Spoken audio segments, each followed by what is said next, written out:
नमस्कार, भिवंडी वृत्तांमध्ये आपले हार्दिक स्वागत। आज बघूया भिवंडी वृत्तांनी टिपलेल्या आजूबाजूच्या परिसरातील काही क्षणाचे। ठाणे जिल्हा वीट उत्पादक मजूर संबंधित व्यावसायिक संघटना लाल बावटा व भारताचा क्रांतिकारी मार्क्सवादी पक्ष आपल्या संघटनेच्या वतीने 1 मे जागतिक कामगार दिन, महाराष्ट्र दिन या निमित्ताने कामगार मेळावा व वज्रेश्वरी आसरानगर ऑफिस येथे जाहीर सभा आयोजित केली। या सभेला मार्गदर्शन करण्यासाठी अध्यक्ष कॉम्रेड राजेंद्र परांजपे, उपाध्यक्ष कॉम्रेड पुरुषोत्तम कुंभार, सचिव comrade Baliram Chaudhari, comrade Ramchandra Bhingle, comrade Vishnu Padvi, comrade Shankarbhai Kumbhar, comrade Pravinbhai यासह सदस्य व कार्यकर्ते मोठ्या संख्येने या कार्यक्रमाला उपस्थित होते। मेहनत करणाऱ्यांचा दिवस असं म्हटलं जातं, 1 मे कामगार दिन म्हटलं जातं।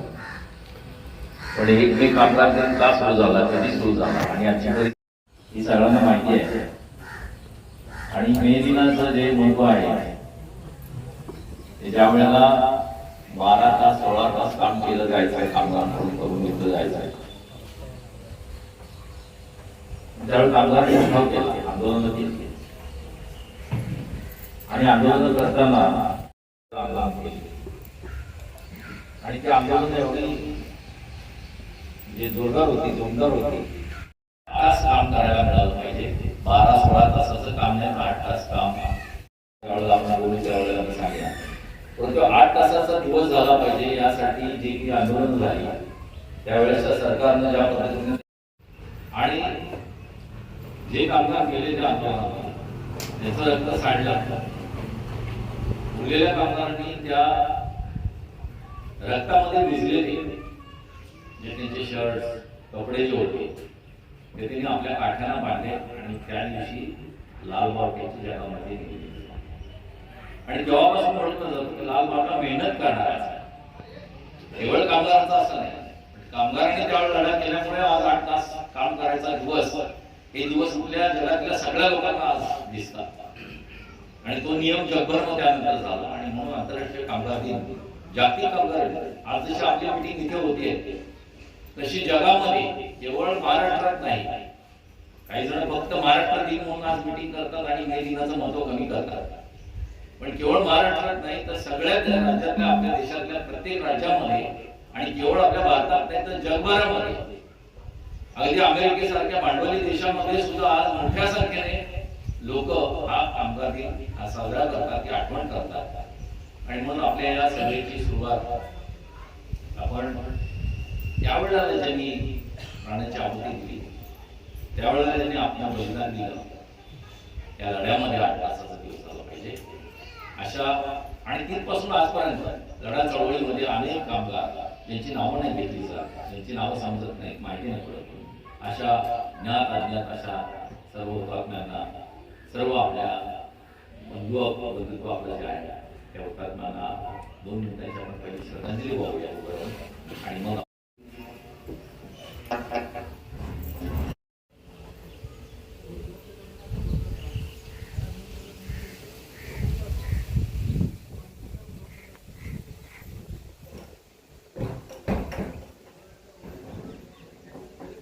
हुतात्म्यांना लाल सलाम, हुतात्म्यांना लाल सलाम, हुतात्म्यांना लाल सलाम, शहीदांना लाल सलाम, शहीदांना लाल सलाम।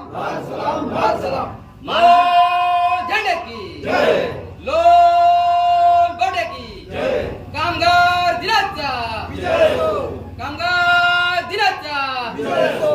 महाराष्ट्र दिन जिंदाबाद, जिंदाबाद जिंदाबाद, महाराष्ट्र दिन जिंदाबाद, जिंदाबाद जिंदाबाद, कामगार दिन जिंदाबाद, जिंदाबाद जिंदाबाद, कामगार दिन जिंदाबाद, जिंदाबाद जिंदाबाद, कामगार एकजुटीचा विजय असो, विजय असो, विजय असो, कामगार एकजुटीचा विजय असो, विजय असो, विजय असो।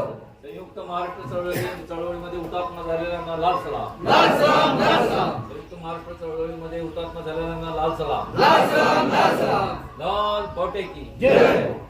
ठाणे जिल्हा वीट उत्पादक मजूर संबंधित व्यावसायिक संघटना या संघटनेच्या वतीने हा कामगार दिवस साजरा करतोय। आपल्याला माहिती आहे दरवर्षी शाळाबादप्रमाणे हा आपण कार्यक्रम करत असतो.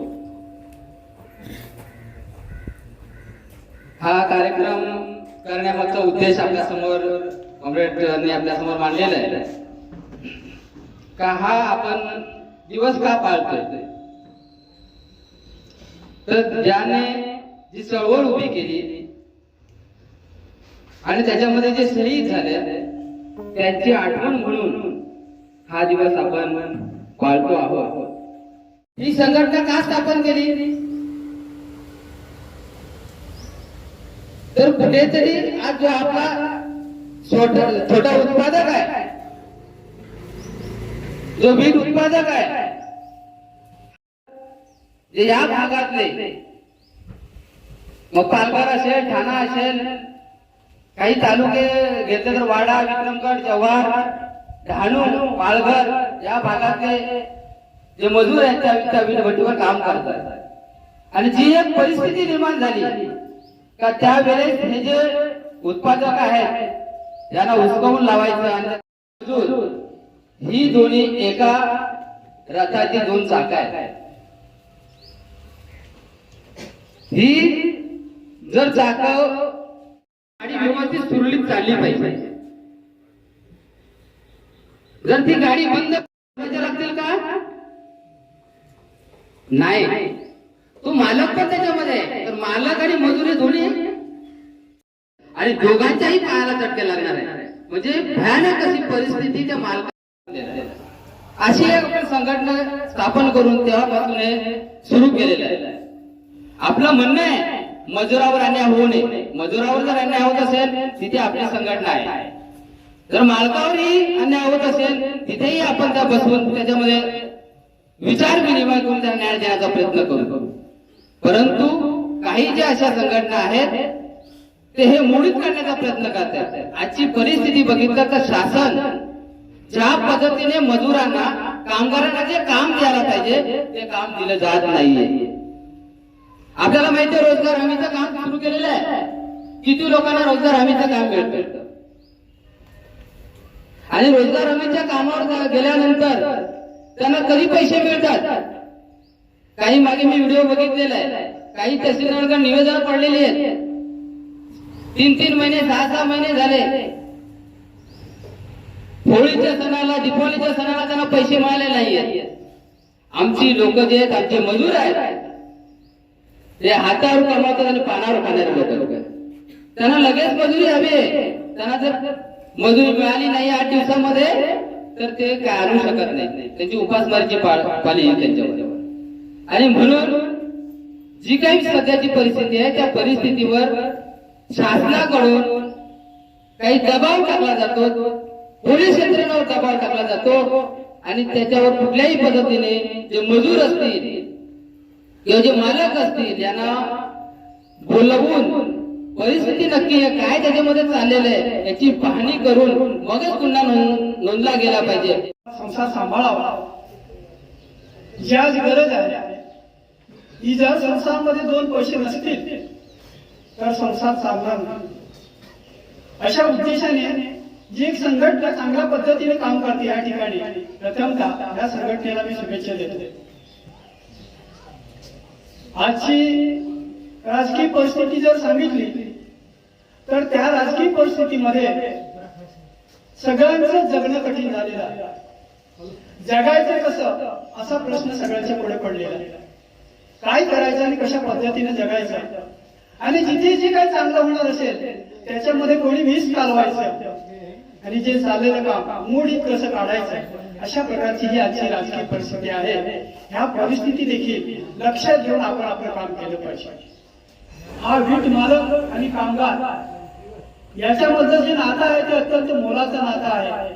ज्या वेळेला कामगार विश्वासाने त्याचं काम करतो त्याच पद्धतीने जो त्याचा मालकही त्याच्या विश्वासात राहून काम करतो अशा वेळेला त्यांचं नातं टिकून राहिलेलं आहे. आणि याच्यात खूप महत्वाचं जे आहे ते हे आहे की जसं कॉम्रेड पाडवीने सांगितलं त्या पद्धतीने तुम्ही एकमेकाशी चांगल्या पद्धतीचा संवाद साधू शकता आणि त्या संवादाने प्रसंगाच्या वेळी आजारी पडलेला माणूस, लग्न कार्य असलेला वेळ किंवा ऐन वेळेला भाद्रपद महिना खूप कामातारीचा असतो, जगणं कठीण असतं. अशा वेळेला आपला मालक आपल्याला पैसे देतो, त्याच्यातून आपण आपला संसार पुढे घेऊन जातो, चालत असतो.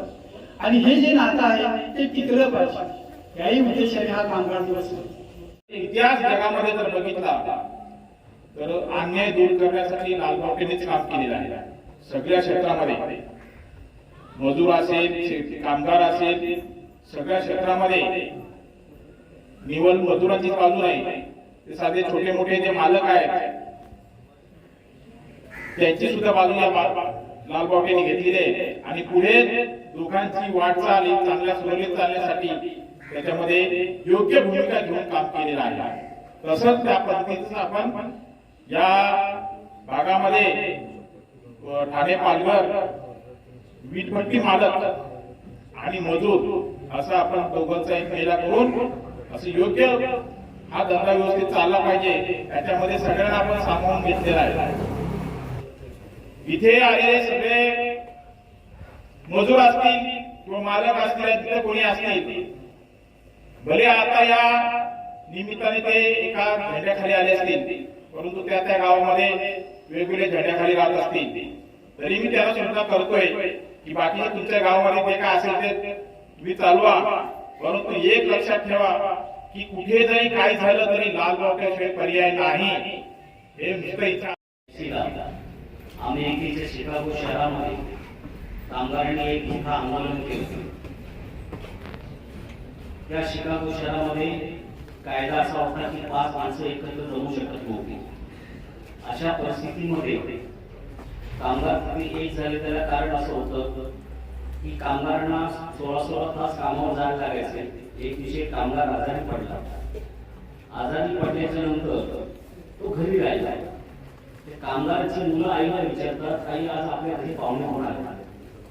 या ऐकून वडिलांना खूप खराब वाटलं की आपल्या मुलं सुद्धा केलं पाहिजे. मग त्यांनी त्यांच्या इतर सहकार्यांशी बोललो.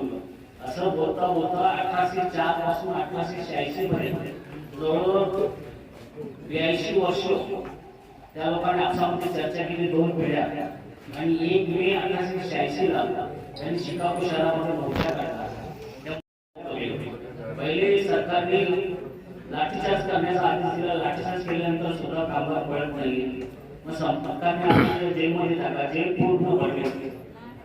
मग फायरिंगचा आदेश दिला. जागेवर 5 कामगार मारले गेले आणि शेकडो कामगारांना गोळ्या लागल्या. ज्या कामगारांना गोळ्या लागल्या त्या कामगारांनी आपला कपडा, आपला रुमाल आपल्या रक्तात भिजवला आणि त्यांना उचलायला जे कामगार येत होते त्यांच्या मदतीसाठी त्यांना सांगितलं होतं की तुम्ही आम्हाला उचलण्यासाठी बसू नका, तुम्ही पुढे चला, नाहीतर आपली जी धोरणात नाही आपण हारणार.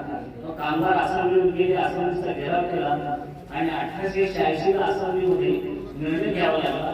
8 तास काम, 8 तास आराम आणि 8 तास मनोरंजन. त्याला आज 140 वर्ष झाली आणि आजही आपल्या भारतामध्ये गुलामीची परिस्थिती आहे. या सरकारने इंग्रजांच्या विरुद्ध लढून आपण जे कायदे केले होते किंवा काँग्रेस सरकारच्या विरुद्ध लढून जे कायदे मिळवले होते हे कायदे मोडीत काढण्याचा प्रयत्न चालू केलेला आहे. 4 कामगार सेंटर तयार करण्याचा प्रयत्न चालू आहे. त्याच्या विरुद्ध आपल्या ट्रेड युनियन संघटना लढतात, परंतु आम्हाला आमच्या पातळीवर लढलं पाहिजे. आज आमच्या गावामध्ये काम नाही, गावामध्ये काम नाही म्हणून गाव सोडून मला बाहेर यावं आणि गावातून बाहेर घरी जाण्याच्या वेळेला गावामध्ये पिण्याची पाण्याची व्यवस्था नाही. अशा परिस्थितीत सरकारची जबाबदारी आहे की सरकारने लोकांना काम दिले पाहिजे, पाणी दिले पाहिजे. म्हणजे सरकार कोणाचं गरीबांचं नाही, हे सरकार धनधान्यांचं आहे, अदानी अंबानीचं आहे आणि त्यांनाच मदत करतो. अनेक ठिकाणी शेतकऱ्यांच्या मांडल्या होतात. आपल्याला माहिती आहे 2 वर्षापूर्वी जेव्हा दिल्लीच्या सीमेवर शेतकऱ्यांनी आंदोलन केले, 750 शेतकरी शहीद झाले, शहीद झाले सीमेवर. त्यामुळे सरकारने त्याला श्रद्धांजली सुद्धा वाढवली. एवढा बेशरम सरकार आहे आणि आजचं सरकार हे कामगारांचं नाहीये, शेतकऱ्यांचं नाहीये. आणि त्याच्याकरता कामगार आणि शेतकरी यांच्या यांना एक होऊन संघर्ष केला पाहिजे. एक होऊन संघर्ष केला म्हणजे निश्चित आहे. कारण आपल्याला माहिती आहे की ज्यावेळेस आपला संघर्ष झाला तर आपण हजारोचे 10,000 लोक आपण गेले, ठाण्यात नाशिकला पण आपण गेलो होतो. म्हणजे अशा मोठ्या प्रकारच्या आंदोलनामुळे असे जे चर्चा करणारे, फुटगिरी करणारे जे लोक असतात ते बाजूला होतात. आज आपण जे सांगितलं त्या ताकदीनं लोकांना आपण उतरवले नाही, परंतु आज भयानक परिस्थिती आहे आणि नवीन परिस्थिती निर्माण होते. आमच्यामध्ये फूट पाडून जे काय असेल तर आम्हाला मदत करतात त्याच्यामध्ये फूट पाडून आणि आमचा रोजगार घालवण्याचा प्रयत्न चालू आहे. एका बाजूला सरकार आदानीला शेपरशी विकासाचं परवानगी देतो, दुसऱ्या बाजूला मातीच्या विका बंद करण्याचा प्रयत्न चालू आहे. त्याच्यामुळे आपल्याला रोजगार पण मिळणार नाही. त्याच्याकरता आपण सर्वांनी एक वेळेला जसं एक आला तसे हमेशा एक राहिलं पाहिजे आणि नेहमी एक राहून संघर्ष केला पाहिजे. संघर्ष शेवटी मेहनत करण्याचा विजय. लाल बावट्याची कुठेच हार होत नाहीये.